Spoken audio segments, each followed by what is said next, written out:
અમદાવાદના જમાલપુર શાક માર્કેટમાં એમ્બ્યુલન્સ ફસાઈ હતી।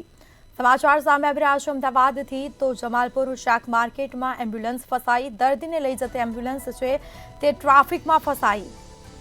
જમાલપુરમાં ટ્રાફિક જામના દ્રશ્યો જોવા મળ્યા છે, જેના સીધા દ્રશ્યો સામે આવ્યા છે।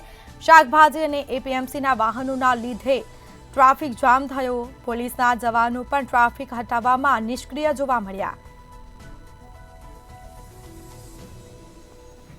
તો અમદાવાદના જમાલપુર શાક માર્કેટમાં એમ્બ્યુલન્સ ફસાઈ। દર્દીને લઈ જતી એમ્બ્યુલન્સ ટ્રાફિકમાં ફસાઈ હતી, જેમાં જમાલપુરમાં ટ્રાફિક જામના દ્રશ્યો જોવા મળ્યા છે।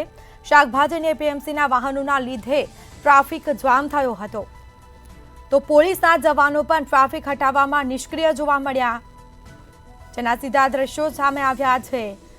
તો જમાલપુરમાં ટ્રાફિક જામના દ્રશ્યો જોવા મળ્યા છે। દર્દીને લઈ જતી એમ્બ્યુલન્સ છે તે ટ્રાફિકમાં ફસાઈ।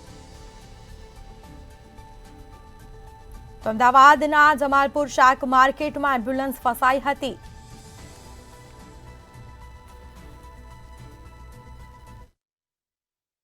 અમદાવાદના જમાલપુર વિસ્તારની અંદર જે ટ્રાફિક જામના દ્રશ્યો થાય છે, પોલીસના વાહનો જે છે તે પણ ટ્રાફિક હટાવતા નથી। સાથે સાથે જે પ્રમાણે એપીએમસીની અંદર જે આવતા જે લોકો છે અને ખાસ કરીને વાહન ચાલકો છે, જે રસ્તાની ઉપર વાહન દબાઈ દે છે, જેના લીધે અહીંયા આડેધડ જે પાર્કિંગ થતા હોવાના લીધે એમ્બ્યુલન્સને પણ અડધો કલાક સુધીનો જે સમય છે તે મળતો નથી। અહીંથી જવા માટેનો જે મુખ્ય રસ્તો છે તેની ઉપર જે વાહનો જે છે બેફામ રીતે પાર્કિંગ કરી દેતા હોવાના લીધે હાલાકીનો સામનો છે તે લોકોએ કરવો પડે છે। અને સાથે જ આવા જે લોકો જે છે વાહન ચાલકો, તેઓને પાર્કિંગનું સેન્સ ન હોય અથવા તો પોલીસના જે લોકો છે તે પાર્કિંગ ના હટાવવાના લીધે ઘણી બધી સમસ્યા થાય છે।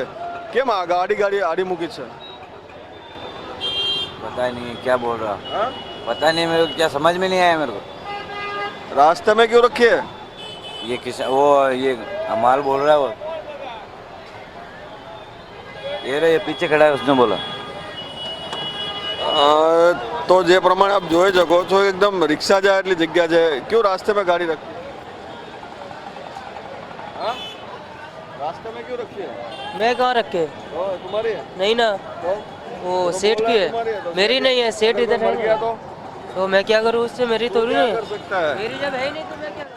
અત્યારમાં બીજા વાહનો જે જોઈ રહ્યા છો, આડેધડ પાર્કિંગ છે અને આ પાર્કિંગના લીધે આ જે વાહન ચાલકો છે તે તમામ જે લોકો છે તે આડેધડ વાહન પાર્ક કરતા હોવાના લીધે એમ્બ્યુલન્સ જે છે તે પણ ફસાઈ રહી છે। ત્યારે જે પોલીસના જે ગાડીઓ જે છે તે ફક્ત ટ્રાફિક સોલ્યુશન કે અમદાવાદ મ્યુનિસિપલ કોર્પોરેશન જે છે તે દબાણ હટાવવાની જગ્યાએ આ જે આડેધડ જે શાક માર્કેટ ચલાવતા જે લોકો છે તેની સામે કોઈ કાર્યવાહી કરતા નથી, જેના લીધે એમ્બ્યુલન્સ જેવી જે વસ્તુ જે છે જેની અંદર દર્દીઓ જતા હોય છે તેઓને ઘણી વખત સમસ્યાઓનો સામનો પણ કરવો પડતો હોય છે।